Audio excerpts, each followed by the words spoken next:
পঞ্চায়ত নিৰ্বাচনক লৈ এই মুহূৰ্তত দৰ্শকসকলক দুটা ডাঙৰ খবৰ দিব বিচাৰিছোঁ। ইতিমধ্যে যি ৰাজ্যত পঞ্চায়ত নিৰ্বাচন অনুষ্ঠিত হ'বলগীয়া আছিল, সেই পঞ্চায়ত নিৰ্বাচনক লৈ যথেষ্ট জটিলতা বিৰাজ কৰিছিল। গুৱাহাটী উচ্চ ন্যায়ালয়ত সমগ্ৰ বিষয়টো ওলমি ৰৈছিল আৰু তাৰ পাছত গুৱাহাটী উচ্চ ন্যায়ালয়ে ইতিমধ্যে ৰায়দান প্ৰদান কৰিছে। 9খন লেখ আবেদনৰ শুনানি গ্ৰহণ কৰি গুৱাহাটী উচ্চ ন্যায়ালয়ে কৈছে যে এই 9খন লেখ আবেদনত থকা যিকেইটা পঞ্চায়ত আছে, সেই পঞ্চায়ত কেইটাক বাদ দি আন পঞ্চায়তসমূহত নিৰ্বাচন পাতিবৰ বাবে বা নিৰ্বাচন অনুষ্ঠিত কৰিব পৰা নিৰ্দেশনা ইতিমধ্যেই চৰকাৰক প্ৰদান কৰিছে। আৰু তাৰ লগে লগে এই যিটো বিষয় ওলমি ৰৈছিল যে পঞ্চায়ত নিৰ্বাচন অনুষ্ঠিত নহ'ব নেকি, তাক লৈ জটিলতা ইতিমধ্যেই আঁতৰিছে বুলি একেষাৰে ক'ব পৰা যায়। কিন্তু তাৰ সমান্তৰালকৈ দ্বিতীয়টো গুৰুত্বপূৰ্ণ কথা হ'ল যে পঞ্চায়ত নিৰ্বাচন গুৱাহাটী উচ্চ ন্যায়ালয়ে চৰকাৰক পঞ্চায়ত নিৰ্বাচন অনুষ্ঠিত কৰিব পৰাৰ নিৰ্দেশনা দিয়াৰ পাছতো বা জটিলতা আঁতৰোৱাৰ পাছতো চৰকাৰ কিন্তু এই মুহূৰ্তত নিৰ্বাচন অনুষ্ঠিত কৰিব পৰাকৈ সক্ষম নহয়, কাৰণ কেইবাটাও কাৰিকৰী কথা আছে। প্ৰথমটো কথা হ'ল যে মাজত সময় এমাহতকৈ কম।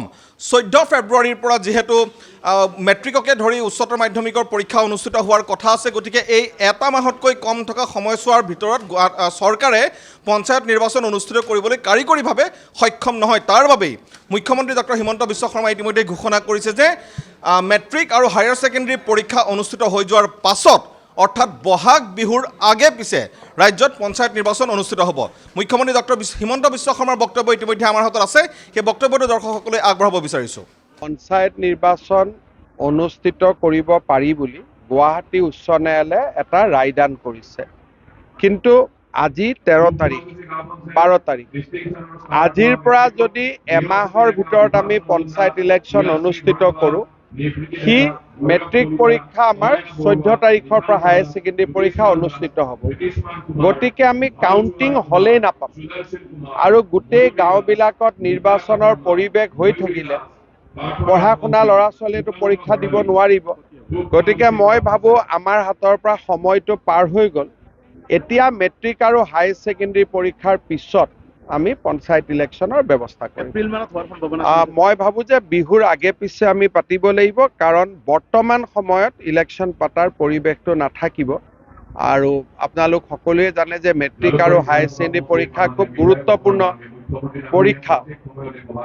আমাৰ মন আছিলে যে আমি যদি 3 তাৰিখ বা 2 তাৰিখে যদি অধিসূচনা দিব পাৰিলোহেঁতেন, মেট্ৰিক পৰীক্ষা 10 দিন আগতে আমাৰ পঞ্চায়ত ইলেকশ্যনটো সম্পূৰ্ণ হৈ গ'লহেঁতেন। কিন্তু যি নহওক, উচ্চ ন্যায়ালয়ৰ ওপৰততো আমাৰ কোনো বক্তব্য নাই। তেখেতসকলৰ যিয়ে যেনেকৈ নিৰ্দেশ দিয়ে আমি পালন কৰিবই লাগিব। কিন্তু মই ভাবোঁ যে আমি মেট্ৰিক আৰু হায়াৰ ছেকেণ্ডেৰী পৰীক্ষাৰ আগত এতিয়া আমি পঞ্চায়ত পাতাৰ পৰিৱেশটো নাথাকিব।